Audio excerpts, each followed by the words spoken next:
முருகப்பெருமானை யார் நம்பி வழிபாடு செய்கிறாங்களோ நிச்சயம் அவங்களுக்கு பண தேவைகள் பூர்த்தியாக்கி கடன் வாங்கும் நிலை தவிர்க்கப்படுகிறது.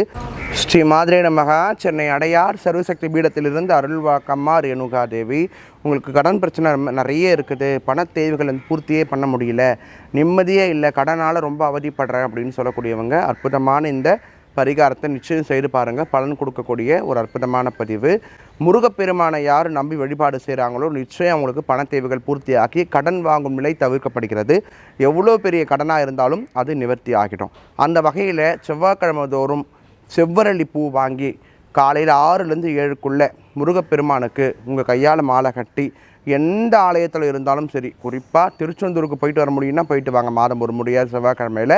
மற்றபடி பக்கத்தில் இருக்கக்கூடிய ஆலயத்தில் போயிட்டு முருகப்பெருமானுக்கு அணிவிச்சுட்டு மண் அகலில், சரிங்களா, மண் அகலில் வந்து ஒரு 7 விளக்கு நெய் தீபமோ அல்லது நல்லெண்ணெய் தீபமோ ஏற்றி வைத்து வழிபாடு செய்கிறீங்கன்னா கண்டிப்பாக உங்களுக்கு கடன் பிரச்சனை கண்கூடாவே வந்து காணாத போயிடும், குறைந்து விடும்.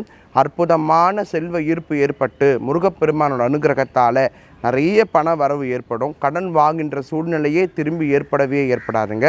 ஒரு அற்புதமான பதிவு செய்து பாருங்கள். 27 வாரம் செய்யணும், சரிங்களா. மாதவிடாய் காலத்தில் தவிர்த்துட்டு அடுத்து வர வாரங்களில் நம்ம தொடர்ந்துக்கலாம். பெண்கள் செய்கிறதா இருந்தால் மறு வாரங்களில் கணக்கு வச்சுக்கலாம்.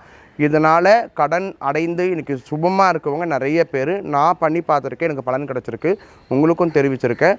வேண்டிய அன்பர்கள் செய்து பாருங்கள். நன்றி. சிவாய நம.